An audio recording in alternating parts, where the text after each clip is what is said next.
meet the Alfa Romeo Tonale.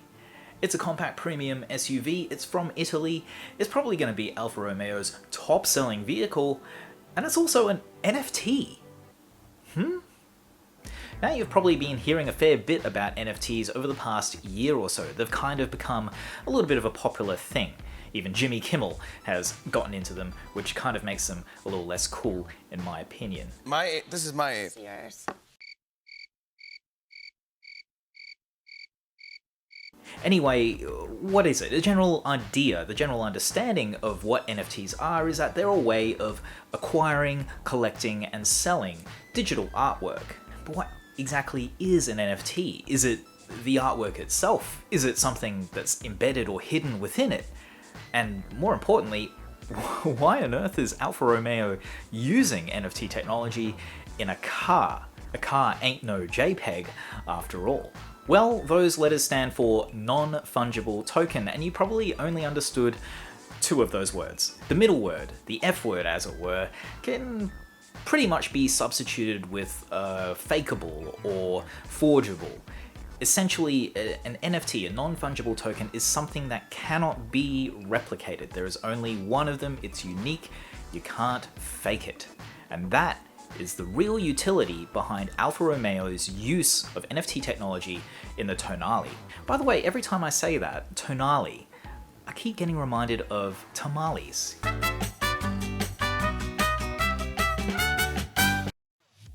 But thus far, NFTs have essentially been used as certificates of authenticity for digital artworks.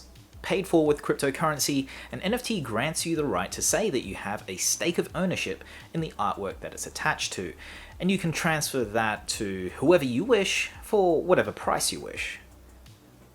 The reason NFTs have popped up in the news over the past 12 months is basically because some of those transactions have reached eye-watering levels. We're talking millions of dollars for what is essentially a digital image, an animation, a JPEG, you know, these things that you can't even touch, they're not tangible. Yet, to some people, they are worth millions of dollars. No joke. However, while the common idea of NFTs is that they're basically crypto by another name, that's not essentially true. An NFT is basically a rewritable record, and one that, as I said before, you can't really duplicate, you can't fake it, you can't add in information after the fact. It's basically the most trustworthy form of record that you can have in electronic form anyway. Alfa Romeo says each Tonale it builds will have its own NFT attached to it, bound to the car's VIN. And rather than being something that's traded on the open market for questionable amounts of cryptocurrency and even potentially being used to launder money, the Tonale's use of NFT tech is far more prosaic. It's essentially the car's maintenance record, and from my point of view, that is actually genius. This is what most people would identify as a service record, and as far as fungibility goes, it's pretty fungible. What it is basically, you know, a bunch of pages where the dealership can put their little stamp and make a record of exactly what work was done and when. However, if a dodgy car dealer wants to maybe bump up the appeal of a used car, well, an impeccable service record is literally just a few rubber stamps away. Things like this are not terribly trustworthy when it comes to buying a new car. And that is precisely why Alfa Romeo are doing this. They want to increase buyer confidence, increase the resale value of their cars. I don't know if you've looked at the resale values of things like Alfa Romeos versus their equivalent Mercedes-Benzes or BMWs or Audis or Lexuses. They tend to be a little bit lower. Something like this is a good strategy in terms of helping their cars retain more of their original value as they enter the used vehicle market. So by turning this, a pretty basic paper record that is easily copied, duplicated, modified, and I guess corrupted, into something that is digital, that can follow the car throughout its lifespan and is essentially uncorruptible, it's a pretty good move as far as the consumer is concerned. The way I see it, there aren't terribly many negatives to this, except for, you know, what happens if you decide to go to a third-party mechanic. You go outside of the Alfa Romeo dealer's system. is every mechanic going to be able to update the NFT service record of each tonale? That is less clear. It's early days yet. This is obviously the first car to have this application of NFT technology built into it, and it hasn't even been released for sale yet. So there are a lot of things we just don't know at this point. But I'm sure those questions will get answered in due course, and it'll be quite interesting to see what those answers are. Also, will owners be able to check up on their own service records, or is this NFT going to be essentially locked away? Is the permission to view it going to be locked away and only accessible to dealer techs at Alfa Romeo service centers? Again, don't really know. I'd like to know the answer. It would be good if it was able to be viewed by anyone, because then, if you are selling your tonale to someone else on the private market, then you can say, hey, here's a link. Go check out this car's service record. I promise you, it's all legit. And yeah, that would probably be the best way of doing it. But again, there's another question mark there. I simply do not know the answer. Okay, but what necessarily makes an NFT any better than a regular non-blockchain based electronic service record? Because some manufacturers do have their own sort of system for recording and logging all the maintenance work that goes on with the cars owned by their customers.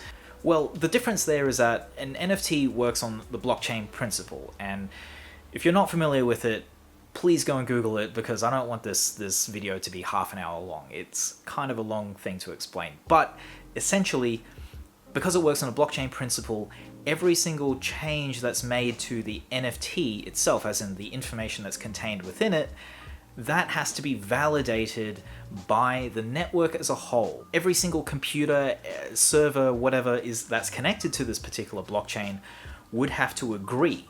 There'd have to be a consensus that, okay, this change was made at this time to this record, we all agree on it, therefore it's rock solid information, it's therefore trustworthy. There's no sort of going in a few years later and kind of adding a few extra oil changes at a time period where there was no maintenance done on the car. You can't actually do that. It's not possible. That's what makes an NFT a bit more trustworthy than a regular electronic service record. Like I said before at the start of this video, there's simply no faking this stuff. There will be a lot more transparency about the service history of a car, and though this may actually be a strategy by Alfa Romeo to compel its customers to visit their dealerships more often and thus return more money into their dealership network, I still think it's a net positive. And let's not forget that this is a first move by a car maker.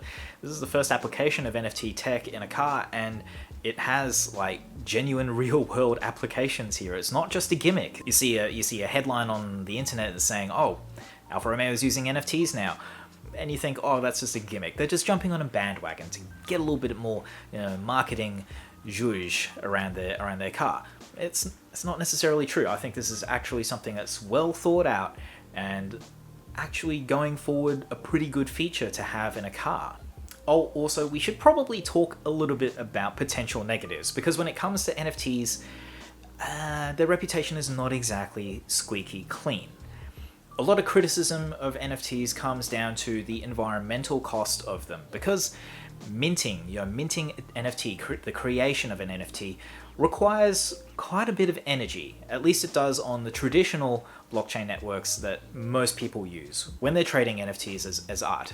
And obviously, when you're using a lot of energy, you're usually putting some CO2 up into the atmosphere. And people and critics have said that this is an unacceptable cost for what is essentially digital art, stuff that doesn't exist. Why are we polluting the world for things that you can't even touch? What's the point of that? And again, people would probably look at Alfa Romeo's usage of it and go, well, this seems to create more pollution. That's just printing another paper maintenance book.